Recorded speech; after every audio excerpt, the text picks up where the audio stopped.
Hello বন্ধুরা, তোমরা সবাই কেমন আছো? সমাজ চ্যানেলে তোমাদের সবাইকে স্বাগত। তো দেখো, রান্নাঘরে চলে এসেছি। আজকে রান্না করব ইঁচড়। তো দেখো, ইঁচড়ে দেখো কেটে একটুখানি হলুদ দিয়ে আমি গরম জলে অল্প একদম ফুটে উঠেছে আর নামিয়ে দিয়েছি। সামান্য একটু ভাপিয়ে নিয়েছি। এদিকে দেখো আলু কেটে রেখেছি। আর এই দেখো এখানে চিংড়ি মাছটাও আমি ভেজে নিয়েছি। আজকে আমি করব ইঁচড় চিংড়ি। তো কিভাবে করি তোমরা দেখো। আর এদিকে দেখো আমি কড়াই বসিয়ে দিয়েছি। কড়াই তো গরম হয়ে গেছে, আমি তেল দিয়ে দিচ্ছি। ইঁচড় রান্না করব, একটু তেল তো বেশি লাগবেই। দেখো তেলটা তো গরম হয়ে গেছে। আমি আলুগুলো আগে ভেজে নেব।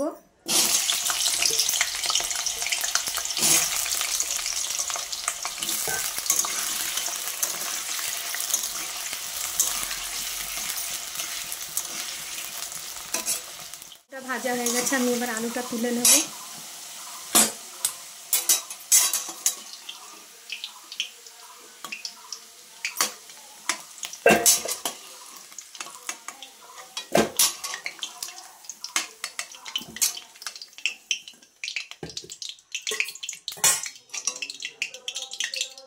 আলুটা তুলে নিয়েছি।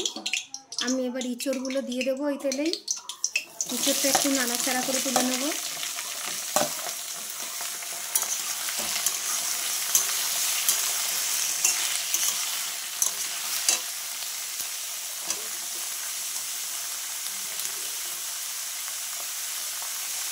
দেখো গ্যাসের জালটা একটু বাড়িয়ে দিয়েছি। গ্যাসের জালটা বাড়িয়ে আমি একটু ভেজে নেব।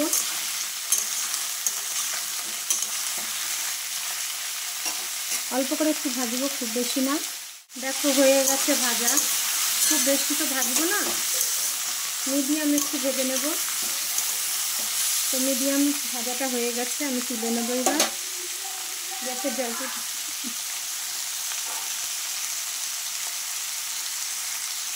গ্যাসের জালটা কমিয়ে আমি তুলে নেব ইঁচড়টা।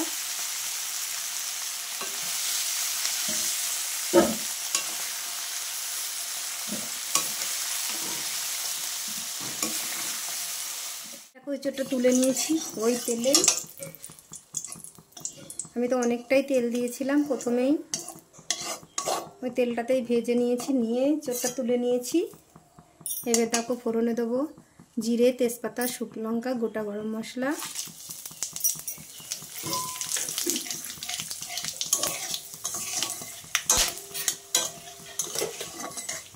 আর এদিকে দেখো পেঁয়াজ কুচিয়ে রেখেছি, পেঁয়াজ কুচানোগুলো দিয়ে দেবো।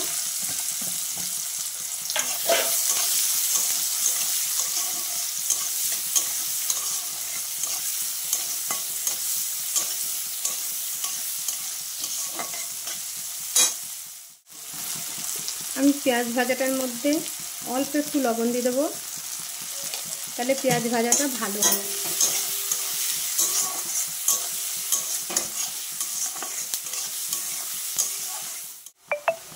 দেখো পেঁয়াজটা ভাজা হয়ে গেছে। এইবার আমি মশলা দিয়ে দেবো।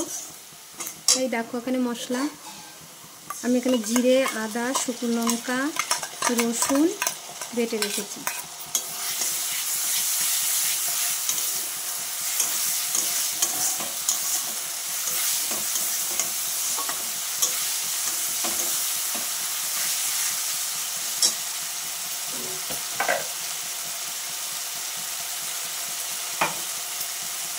আমি মশলা ধোয়া বাটির জলটা দিয়ে দিচ্ছি।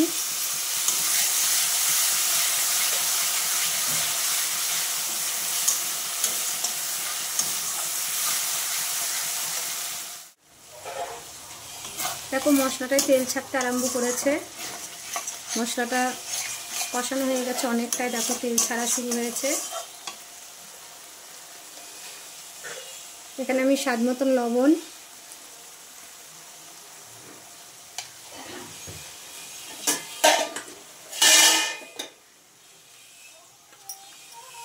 পরিমাণ মতন হলুদ,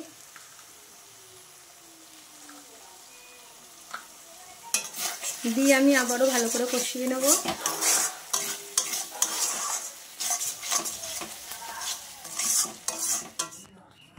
তো কষানোটা দেখো হয়ে গেছে। আমি সামান্য একটু জল দিয়ে দিলাম, দিয়ে আমি জলের সাথে মশলাটা আর একটুখানি কষিয়ে নিয়ে, কারণ এতক্ষণ এমনি কষাচ্ছিলাম, তারপরে একটু জল দিয়ে কষালে না মশলাটা বেশ ভালো হয় কষানো। তো আমি খুব বেশি না, অল্প একটু নেড়ে ছেড়ে তারপর আলু কটা দিয়ে দেবো। তো দেখো নাড়াচাড়া হয়ে গেছে, এবার ভেজে রাখা আলুগুলো দিয়ে দিলাম। আলুটার সাথে একটু কষিয়ে তারপর আমি এঁচোড়টা দেব।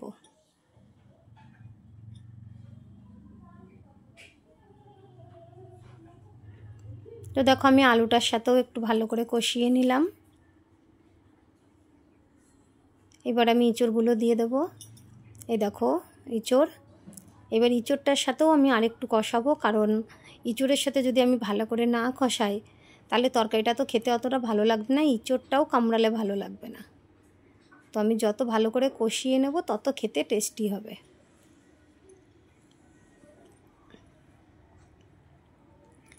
তো দেখো এঁচোড়টার মধ্যে একটু দানা হয়ে গেছে, সেইভাবে বতি হয়নি, অল্প অল্প দানা হয়ে গেছে, তো আমি সেগুলোও ওর মধ্যে ছাড়িয়ে দিয়েছি। তো ভালোই লাগে খেতে একসাথে সব কিছু, আবার কচি এঁচোড়গুলোও খেতে ভালো লাগে। তো আমি এখন পরিমাণ মতন একটু মিষ্টি দিয়ে দিলাম, কারণ এঁচোড়ে একটু মিষ্টি না দিলে ভালো লাগে না। তোমরা যে যেমন মিষ্টি খাবে সেরকম, যে যেমন আর কি খাও সেরকম দেবে, কারণ এঁচোড় চিংড়িতে একটু মিষ্টি না দিলে পরে ভালো লাগে না খেতে। যতই ভালো করে কষাও আর যাই করো সেই স্বাদটা আসবে না।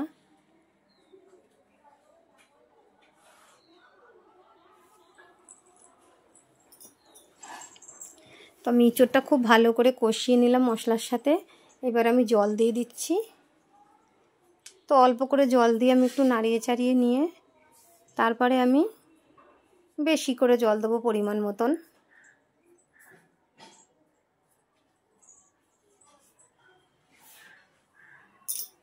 তো আমি পরিমাণ মতন জলটা দিয়ে দিচ্ছি,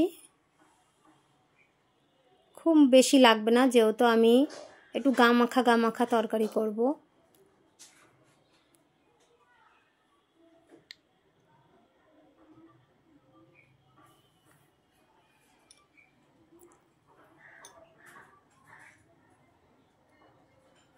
তো দেখো তরকারিটা কি সুন্দর টকবক টকবক করে ফুটছে।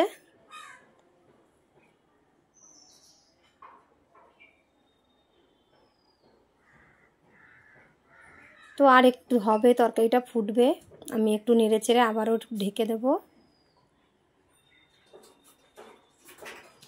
তো দেখো তরকারিটা তো হয়ে গেছে, আমি একটু ঘি আর গরম মশলা দিয়ে দেবো, কিন্তু আমি মাঝখানে চিংড়ি মাছ কটা আমি দিয়ে দিয়েছি, যে কোনো কারণে আমি ওটা দেখাতে পারলাম না, দুঃখিত তার জন্যে। তো একটু ঘি দিয়ে গরম মশলার গুঁড়ো দিয়ে দিচ্ছি।